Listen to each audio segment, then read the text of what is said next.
سامعین و ناظرین، السلام علیکم ورحمۃ اللہ وبرکاتہ۔ امید ہے آپ تمام حضرات خیر و عافیت سے ہوں گے، ویڈیو کو سن کر فائدہ حاصل کرتے ہوں گے اور اپنے ذریعے دوسروں کو فائدہ پہنچاتے ہوں گے۔ آج میں ایک اہم پیغام کے ساتھ حاضر ہوا، امید ہے آپ تمام اس کو پورا سنیں گے۔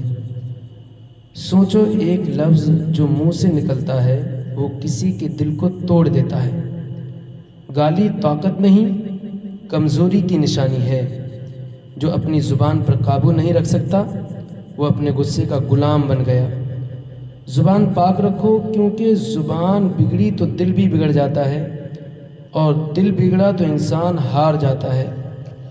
ماں نے ہمیں بولنا سکھایا تھا دعا کے لیے، اور ہم نے وہی زبان گالی کے لیے استعمال کر دی۔ باپ نے محنت سے ہمیں عزت دی، اور ہم نے ایک گالی میں سب مٹا دیا۔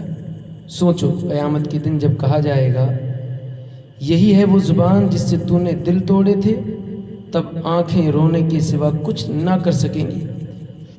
اب یہ وقت ہے، زبان بچا لو، خود کو بچا لو۔ ماں کی دعا زبان سے نکلتی ہے، اور بیٹے کی گالی بھی اسی زبان سے نکلتی ہے۔ سوچو، جس زبان سے کلمہ نکلتا ہے اسی زبان سے کسی کا دل توڑ دینا کتنی بڑی ناشکری ہے۔ ایک گالی صرف لفظ نہیں ہوتی، کسی کے آنسو کسی کی بد دعا بن جاتی ہے۔ زبان سنبھال لو، کہیں ایسا نہ ہو کہ اللہ ہم سے بات کرنا ہی بند کر دے۔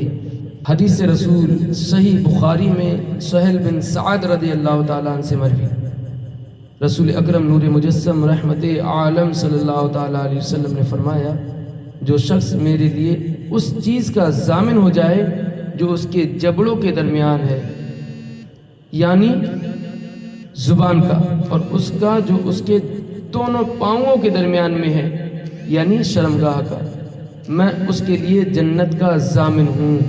یعنی زبان اور شرمگاہ کو ممنوعات سے بچانے پر جنت کا وعدہ ہے۔ میرے آقا سرور کائنات صلی اللہ علیہ وسلم نے فرمایا، جو اپنی زبان کی حفاظت کر لے اور شرمگاہ کی حفاظت، فرمایا کہ جنت کا وعدہ ہے۔ میں حضرت ابو ہریرہ رضی اللہ تعالیٰ عنہ سے مروی، رسول اکرم نور مجسم رحمت عالم صلی اللہ علیہ وسلم نے فرمایا کہ بندہ اللہ تعالیٰ کی خوشنودی کی بات بولتا ہے اور اس کی طرف توجہ بھی نہیں کرتا، یعنی یہ خیال بھی نہیں کرتا کہ اللہ تعالیٰ اتنا خوش ہوگا، اللہ تعالیٰ اس کے درجوں بلند کرتا ہے۔ اور بندہ اللہ تعالیٰ کی ناخوشی کی بات بولتا ہے اور اس کی طرف دھیان نہیں دھرتا، یعنی اس کے ذہن میں یہ بات نہیں ہوتی کہ اللہ تعالیٰ اس سے اتنا ناراض ہوگا، اس کلمے کی وجہ سے جہنم میں گرتا ہے۔ اور بخاری و مسلم کی ایک روایت میں ہے کہ جہنم کی اتنی گہرائی میں گرتا ہے جو مشرق و مغرب کے فاصلے سے بھی زیادہ ہے۔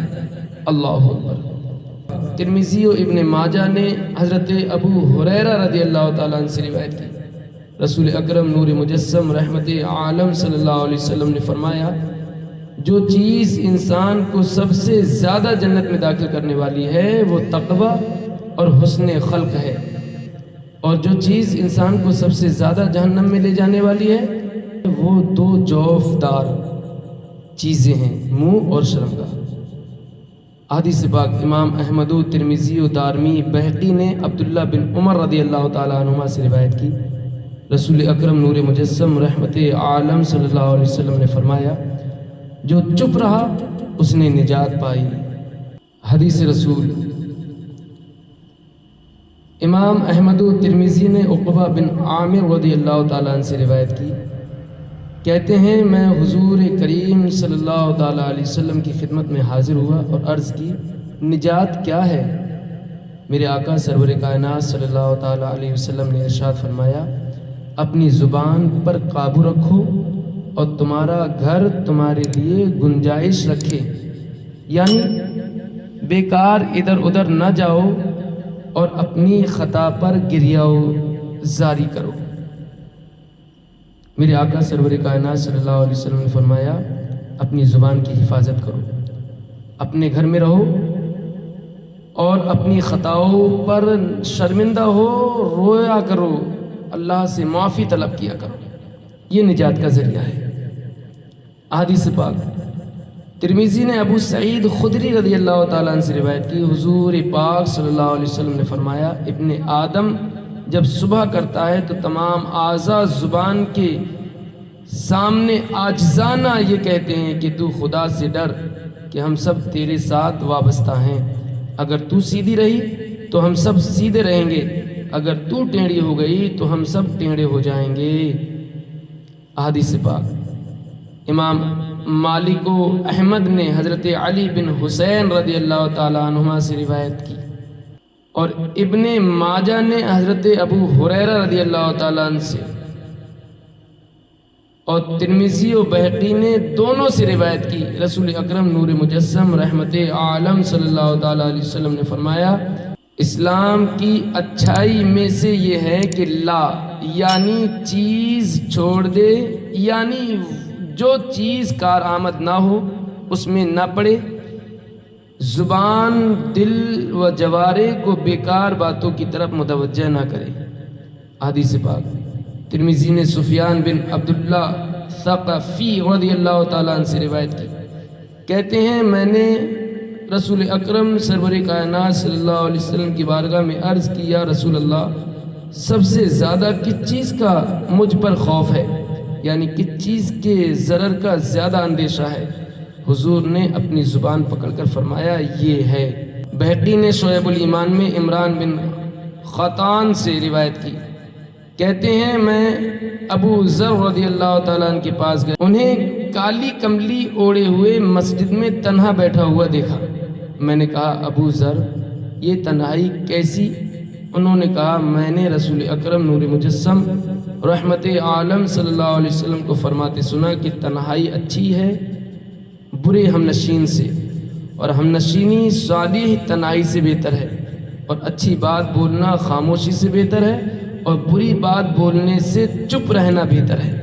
میرے آقا سرور کائنات صلی اللہ علیہ وسلم نے فرمایا اگر سنگت بروں کی ہے تو اس سے بہتر ہے کہ تنہائی میں رہو، اکیلے رہو، اور اگر صالح لوگوں کی سنگت ہے، نیک لوگوں کی سنگت ہے تو پھر تنہائی سے ان کی سنگت بہتر ہے، اور خاموشی بہتر ہے برے الفاظ بولنے سے، اور اچھے الفاظ بولنا خاموشی سے بہتر ہے۔